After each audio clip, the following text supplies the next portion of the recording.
সুজিটা কত সুন্দর পুরো সাদা হয়েছে, যেহেতু জল মিশায়নি একদম, কারণ শুধু শ্বশুরমশাইয়ের জন্যই বানিয়েছি, আর আমরা তো কেউ তো দেখতে পাচ্ছ আমার সুজিটা রান্না হয়ে গেছে। তো দেখো বন্ধুরা, সুজি তো রান্না হয়ে গেছে। তারপর আমি এখানে আটা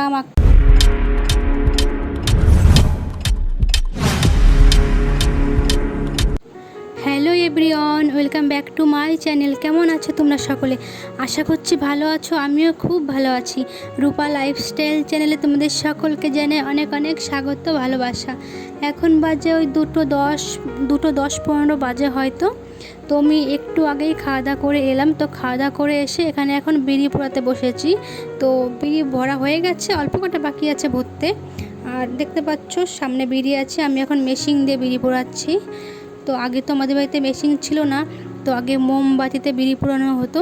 আর আগে ভীষণ কষ্ট হতো, যেহেতু মোমবাতিতে বিড়ি পোড়ালে তো ফ্যান চালানো যাবে না, এই গরমের মধ্যে ফ্যান বন্ধ করে বিড়ি পোড়াতে হতো। তাহলে তো বুঝতেই পারছো কীরকম কষ্ট হতো।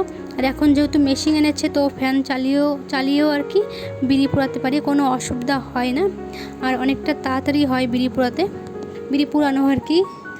আর অল্প অল্প করে বিড়ি ভরে পুড়িয়ে ফেলছি, যেহেতু ফ্যান চালানো থাকে বিড়ি নরম হয়ে যাওয়ার সম্ভাবনা থাকে, সেই কারণে। এদিকে ছেলে দেখো কি দুষ্টুমি করছে, তাই একটু বকছিলাম ওকে।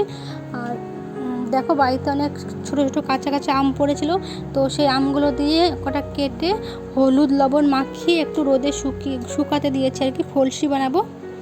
তো তারপর দেখো বন্ধুরা, এখন বাজে বিকাল 4:30 মতন। তো এখানে আমি একটু চা বসাবো আর কি, চা বানাবো, সেই জন্য চায়ের জলটা বসিয়ে দিয়েছি, জলটা ফুটেও গেছে। আর আমি একটু এখানে আদা ঘষে নিচ্ছি। তো আমাদের বাড়িতে চা বানালে আর কি আদা কিংবা লেবুর রস কিছু না কিছু দিয়াই হয় আর কি। তো দেখতে পাচ্ছ জলটা কত সুন্দর ফুটে গেছে, আর আমি এখন এখানে আদা দিয়ে দিলাম। যাই হোক বন্ধুরা, তোমরা দেখতে থাকো ভিডিওটা। তারপর দেখো বন্ধুরা, চা তো পুরো বানানো কমপ্লিট হয়ে গেল। আর এখন আমি এখানে শ্বশুর মশাইকে চা দিতে যাব। তো বেশি একটা চা বানাইনি, কারণ শুধু শ্বশুর মশাইয়ের জন্যই বানিয়েছি, আর আমরা তো কেউ খাবো না, সেই কারণে। দেখো চায়ের উপরে কেমন একটা হয়ে গেছে, তো সেটা আমি এখন হাত দিয়ে একটু সরিয়ে নেব, কেমন লাগছে দেখতে। তো অনেক সময় কাপের কারণে এগুলো হয়, কাপে কেমন একটু বুড়বুড়ির মতো কাটে, সেই জন্য হয়ে থাকে। তো বন্ধুরা তারপর দেখো চা বানিয়ে দিয়ে আজকে বানাবো রাতে রুটির সঙ্গে, আজকে করব সুজি।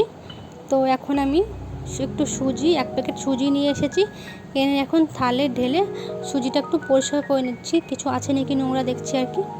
তো এক প্যাকেট সুজি আর কি, গোটাটা রান্না করব না, অর্ধেকটা নিয়েছি আমি। তো তেমন কিছু নেই, একদম পরিষ্কার সুজি ছিল। তো এখন আমি সুজিটাকে হালকা করে একটু ভেজে নেব।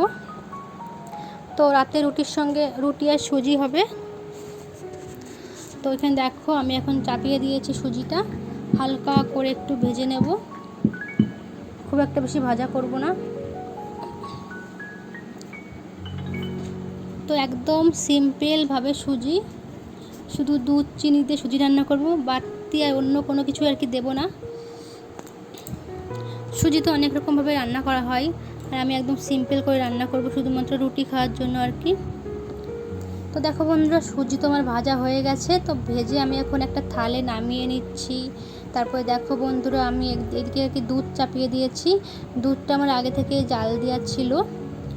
তো দুধটা সেই জন্য দুধের মধ্যে আমি এখন সুজি দিয়ে দেবো আর কি, এখনই একটু নাড়াচাড়া করে সুজিটা দিয়ে দেবো। তো বন্ধুরা তোমরা দেখতে থাকো।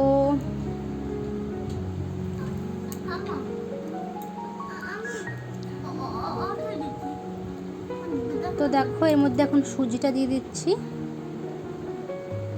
তো আমি কিন্তু দুধে কিন্তু একদমই জল দিইনি, একদম টাটকা দুধ, আমাদের নিজেদের বাড়ির গরুর দুধ। তো এই ভিডিওটা না কিছুদিন আগেরকার ভিডিও। তো এখন যেহেতু আমাদের বাড়িতে গরু আছে, কিন্তু বাচ্চা এখনও হয়নি, কিছুদিন পর হবে।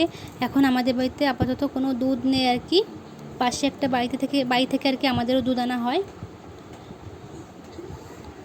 তো এই দুধটা আগের দিনের দুধ ছিল, তো এটা দিয়ে আমি সুজি রান্না করব। আর আজকে যে দুধটা আছে ওটাও দেখতে পাচ্ছ পাশে আমি চাপিয়ে দিয়েছি, ওটাও আমি জাল দিয়ে নিচ্ছি। আর দেখো বন্ধুরা, সুজির মধ্যে আমি একটু লবণ দিয়ে দিয়েছি, লবণ দিয়ে একটু চিনি দিয়ে দিলাম। তো একদম ফুটে গেছে সুজিটা, আর দেখতে পাচ্ছ একটু গাঢ় হয়ে গেছে। তো মনে হচ্ছে এর মধ্যে আরও একটু দুধ দিতে হবে। তো দারুণ টেস্টি হয়েছিল কিন্তু খেতে বন্ধুরা। আর তারপর দেখো আমি এখানে দুধটা জাল হয়ে গেছে, আর এর মধ্যে আমি আরও একটুখানি দুধ দিয়ে দিলাম আর কি। তো আমি একদমই জল দিইনি, তোমরা দেখলেই বুঝতে পারবে সুজিটা কত সুন্দর পুরো সাদা হয়েছে, যেহেতু জল মিশায়নি, একদম পুরো টাটকা দুধ। তো দেখতে পাচ্ছ আমার সুজিটা রান্না হয়ে গেছে, তো ফুটে গেছে, এখনই বন্ধ করে দেবো। আর 2 মিনিট জাল দিয়ে তারপর গ্যাসটা বন্ধ করে দেবো। তো চলো এখন আমি আটা মাখবো। তো দেখো বন্ধুরা সুজি তো রান্না হয়ে গেছে, তারপর আমি এখানে আটা মাখতে বসে গেছি। আর প্রচণ্ড পরিমাণে গরম পড়েছে, আমার ব্লাউজটা দেখো একদমই পুরো ভিজে গেছে। তো মনে হচ্ছে আমি এইমাত্র আর কি চান করলাম, সেরকম অবস্থা আমার ঘেমে। আটা মাখা কমপ্লিট হয়ে গেছে, তো মেখে এখন গোল গোল করে নিচ্ছি। রুটিটা এখনই ভেজে রাখবো সন্ধ্যার আগে। তো বন্ধুরা দেখো এখন বাজে রাত 8:30টার মতন, তোমার সমস্ত কিছু তো হয়ে গেছে কমপ্লিট। আর এখন দেবো খেতে। তো একটু আর কি ছবি তোলার জন্য আর কি সাজিয়ে নিচ্ছিলাম। তো চলো বন্ধুরা আজকের মতো ভিডিওটা আমি এখানেই শেষ করছি, সকলে ভালো থেকো।